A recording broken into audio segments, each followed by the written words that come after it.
광화문 이 대사관 앞에서 이 박창균 통일애국역사와 이희영 통일애국역사 8주기 6주기를 맞고 있습니다.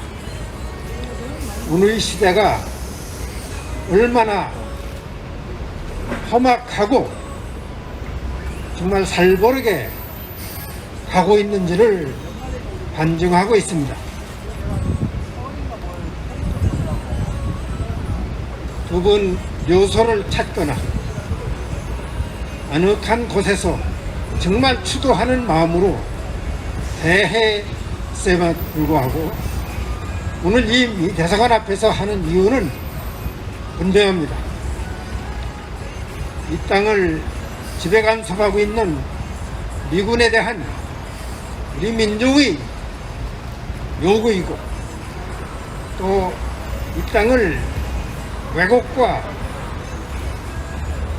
잘못된 길로 계속 가게 하기에는 국가보안법 체계를 없애려는 의지 표명이라고 생각합니다. 그렇습니다. 지금 가신 지 8년, 6년이 됐기에 지금 우리가 애도할 시간만은 아닙니다. 추도는 하되 우리는 두 분이 염원하셨던, 그리고 실천하셨던 그 뜻을 이어받고 당장 우리 앞에 닥친 우리 민족적 과업을 이행해 나가는 그 결의를 다시 한번 확인하는 일이라고 생각합니다. 박창균 목사님은 제가 70년대에 만났습니다. 목사님이 다른 목사님과 같이 통일사회당에 오셨는데, 사실 그 당시로서는 저는 그 기독교인에 대한 신뢰가 많지 않았습니다. 그러나 그 당시 박창균 목사님은 한국에서 최초로 산업선교를 했던 분입니다. 근데 같이 오셨던 다른 목사님이 이렇게 신뢰를 떨어뜨리는 그런 역할을 하셨습니다. 그런데 제가 나중에 이제 다시 배웠을 적에는, 그때는 이미 이제 통일사회당은 아니지만 박창균 목사님 그리고 열사님은 한결같이 우리 민족 자주와 평화 통일을 지향하는 그런 투쟁 의지를 가지고 마지막까지 헌신하셨습니다. 존경할 일이었습니다. 박창균 목사님이 김정일 국방위원장 서거 당시에 조문을 가야 한다는 그 당위성을 기자회견을 통해서 발표하실 적에 영하 12도 3도였습니다. 그리고 그때 그 말기 증상을 가진 그런 투병을 하실 때였습니다. 그런데 그때 그 기자회견장에 와서 몸이 완전히 이렇게 얼고 있었는데도 아주 우렁찬 자기 결단을 말씀하셨습니다. 그것이 아마 우리 박 목사님으로서는 마지막 자신이 그 결단을 말씀하신 것이 아닌가 생각합니다. 그만큼 우리 민족이 무엇을 해야 할 것인가를 하나를 통해서 여러 가지를 말씀하신 적이었습니다. 이희영 여사는 양력에 나와 있지만 결혼식 때 제가 처음 만났습니다. 아마 그 전에 가끔 통일사회당 사무실에 오셨는지는 모르지만은 제가 그런 것까지는 기억이 안 납니다. 네, 그때 결혼식장의 신부는 아주 정말 예뻤습니다.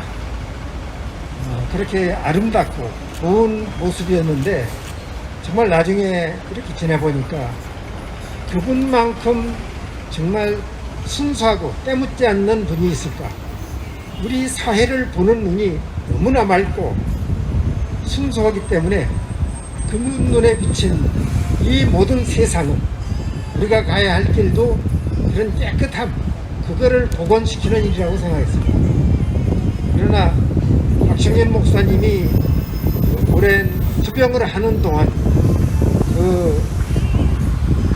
참 뒷바라지를 하시느라고 활동을 못 하시다가 이제 목사님이 돌아가시니까 직접 들으셨습니다. 그것이 양락에 나온 대로입니다.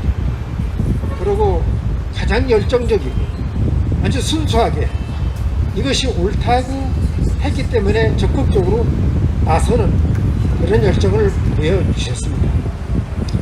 이렇게 두 분의 제가 알고 있는 간단하게 말씀드리면 좋은 그리고 가장 애국적인 두 분이셨습니다. 근데 오늘 두 분이 우리에게 남긴 과제는 아까 처음에 얘기한 대로 돌아가게 됩니다. 무엇보다도 최근 며칠 동안 오늘까지 포함해서 남북사이에 벌어진 일을 우리는 가슴 아파합니다. 청와대가 민주당이 그리고 쓰레기당이나 이런 데서 얘기를 합니다. 뭐 막말을 했느니 뭘 너무 했느니 이런 이야기를 하는데 자신들이 잘못을 한자도 얘기를 안 칩니다. 결론적으로 얘기하면 남북 사이 해결은 남북 합의를 혼신짝처럼 벌인 남쪽 당국에 있는 것입니다.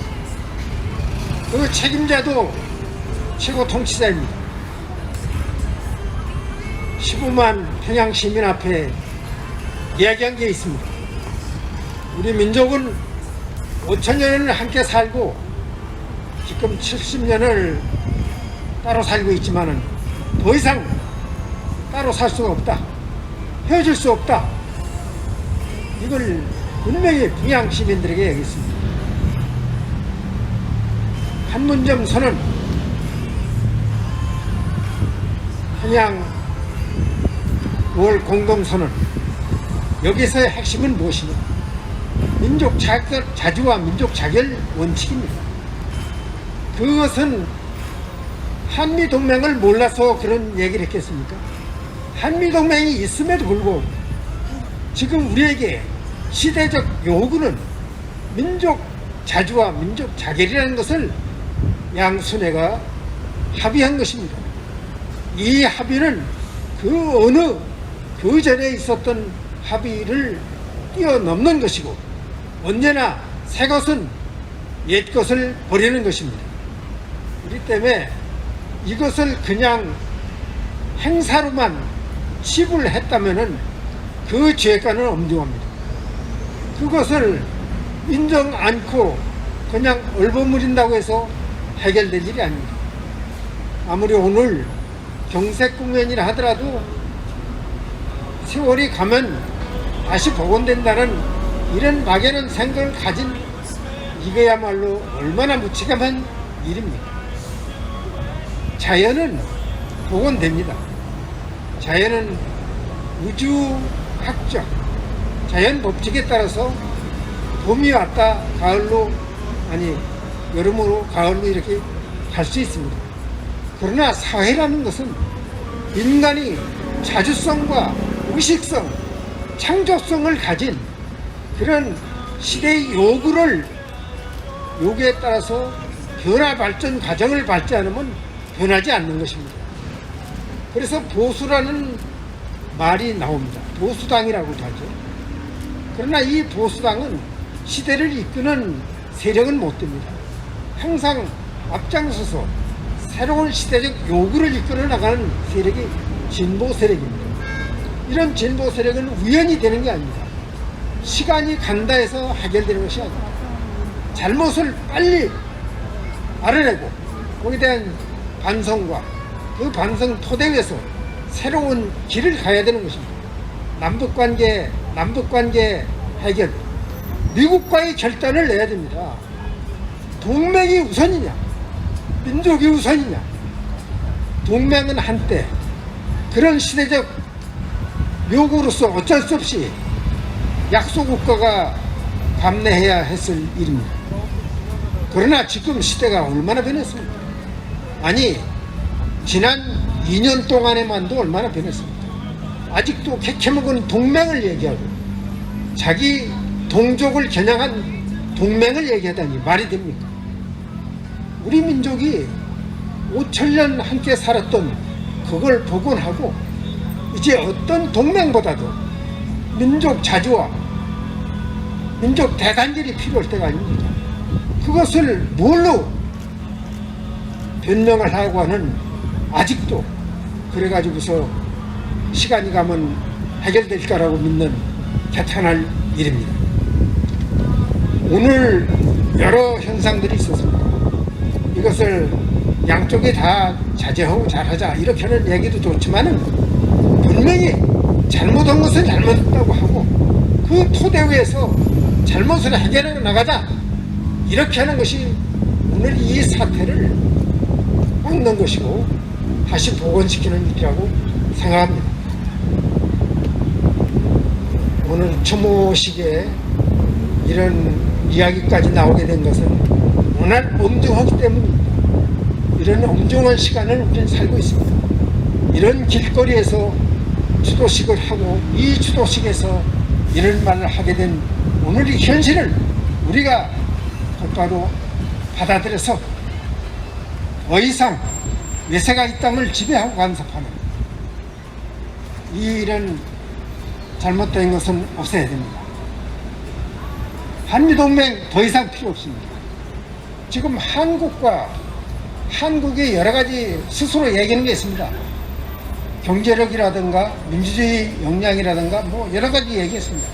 그걸 자랑하려면은 민족 자주를 해야 됩니다. 자주권을, 아직도 이런 총독부가 있는 나라, 이거에서 벗어나지 않으면은 아무리 자랑해도 아무 쓸모가 없습니다. 한미동맹 파기하고 외세 전부 이 땅에서 물러나게 하는 것, 그것이 바로 오늘의 남북관계를 해결할 수 있고 복원시키는 일이라고 생각합니다. 박창균 목사님, 이영 선생님, 이렇게 험악한 얘기를 또 하게 됐습니다. 전 개인적으로도 아주 가깝게 지냈던 두 분이었습니다. 특히 마지막 얼마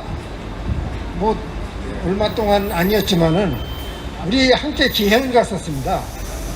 이영 여사가.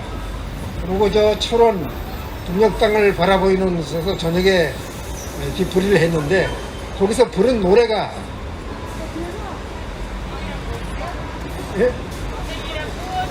생이란 무엇인가 그거였습니다. 저는 그 가사 내용대로 짧은 시간이지만 살고 가셨다고 봅니다. 그렇게 아름답고 정말 정열적이고 그리고 애국적인 삶을 하셨습니다. 정말 존경합니다.